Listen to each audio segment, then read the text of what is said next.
guys. Look, I'm here with Chris Miller. He doesn't really need any introduction. The Nero Show is arguably, definitely Australia, and maybe even one of the world's most viewed podcasts. Yeah. So well done. But obviously also the former owner of Nero Continental team. And mate, I wanted just to have a little bit of a chat about the state of play. We've just had the Grand Fondo Championships, which were down in Lawn, which you went to. We had over 100 guys racing their bikes on Tuesday night. You know, from Nero to now, both you and I have spent a lot of our bank accounts trying to support a sport that we obviously both love. You know, what do you see are the biggest changes since, you know, those years with the Continental team and now? How long do you have, Vaughan? It's funny you sort of introduced me the way, like saying the Nero Show and then Nero Continental. 99.9% of people who watch our show would not have a clue about what Nero Continental is, what it was. And that's, I think, for me, one of the big changes that I've seen is just that the average cyclist at the moment is very much removed from what that world is that we sort of came through, I suppose, and was our normal. That it's a very different world, and that's not necessarily a bad thing. It's something I'm still getting my head around in terms of how to engage this new cyclist who's coming into the sport. A UCI race, like a UCI race in Asia or something like that, is completely irrelevant to that person. The UCI World Championships in Lawn, that's something, I can enter this, I can train for this. How do I qualify? Oh, I think I can do that. That is a far more, like the barrier to that entry is so much lower that the kind of elitist cyclist in me still struggles with, but is coming to terms with it. And I think for the good of our sport, potentially there's a lot in it. Yeah, absolutely. I'm still definitely coming to terms with it. You know, I tried really hard to get enough cash to run my little NRS team, FEMS team at Pro Velo. Of course, just couldn't find the money, right? Yeah. Everywhere I looked, I was under every rock and every nook and cranny trying to find cash.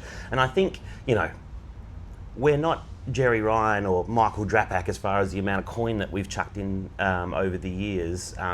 But at the end of the day, it hurts when you spend a heap of money and you can't then get the ROI. And that's the thing that I've really found, probably even in the last 18 months, that I can actually get better ROI after my little hydroplay team, 100%. Right, on a Tuesday night. Those guys, you know, get a few pictures with their helmets, so they move the needle for Rudy, because Rudy is throwing us, you know, a good deal on helmets and so on and so forth. Whereas, you know, the NRS team, before it changed to Pro Velo, it was so hard to get an ROI. Yeah, look, I mean, not to go back too far, but sort of when I got into the kind of national level team thing was sort of 2016, 2017. And that's my theory, my mindset going in was I wasn't a boys club person. I wasn't coming through the Oz cycling ranks. I'd played cricket and rugby in club sports, and I wanted to develop a cycling team that had the same ethos as these club sports that I played for. And also the added thing I wanted to do was actually create something that showed people what this sport was, and that's where the YouTube thing came from. I was like, oh, I'll make a YouTube channel out of this and, you know, do vlogs of races, and people will be so interested and engaged. And of course, it got a little bit of an audience, and that's cool. But as I sort of progressed and went through the years, this movement, look, trying to get financial investment into domestic racing was like bashing your head against the wall. No two ways about it. And I can completely understand that, because the kind of money that, you know, we were trying to get, you know, 20, 30,000 out of corporate people to get a team going. And what we're doing, we're doing some bike racing Cootamundra, and so at the end of the day, for them, it was always really going to be charity. I'd like to have thought I was going to give them return on investment, but we both really knew that it was charity that was going on. And you know, once the numbers started going up and up and up, and I saw that running the team, like we could effectively run a team in 2016. I mean, the first year I funded it myself, but the second year we had some actual financial supporters, and we could do it for $45,000, full calendar. Yeah. Fast forward to 2022, like you couldn't really do it under $100,000. Yeah. And when you then had sponsors who agreed to something at the beginning of the year and then they disappeared. You just ended up forking it out yourself. And that was my story, but it was also the story of at least a half a dozen other sort of people like myself who were running it.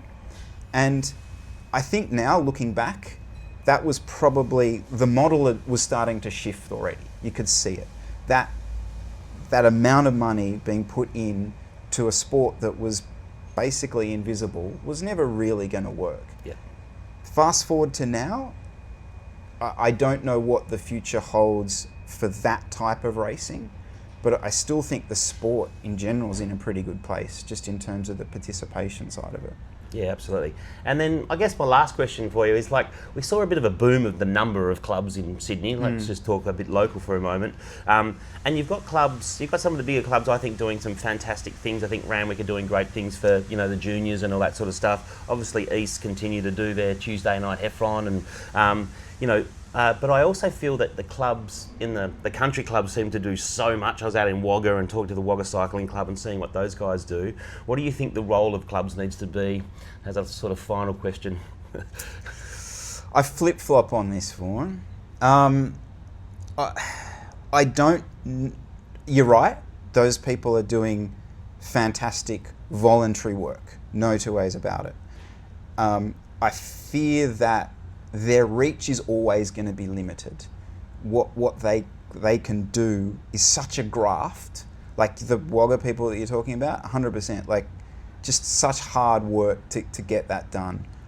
I actually feel that the apparel labels need to potentially, especially the big brands, can step in at this sort of point. They have the reach. Like if you look at a Rafa ride at the moment in Sydney, you're getting sort of 100 people minimum every week to that ride. What club can say that? None.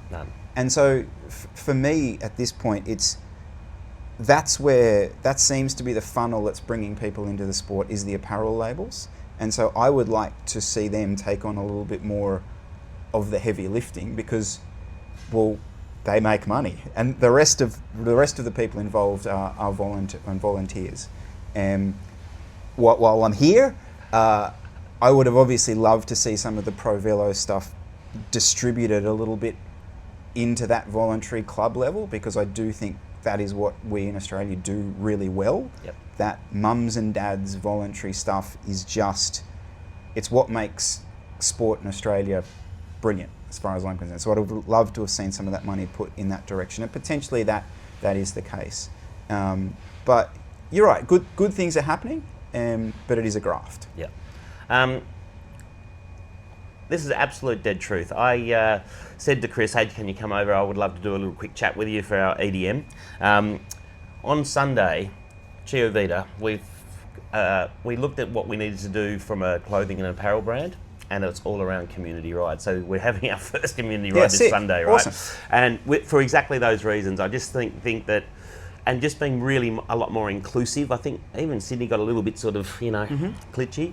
And because I think you're 100% right. I think the big brands, especially in the apparel range, Maps, your Raffas, your Attackers, they have such good ability to bring people together and have fun rides. So, so we are doing a ride on Sunday.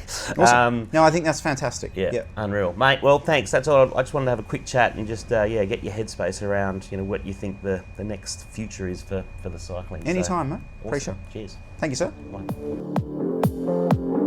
Bye.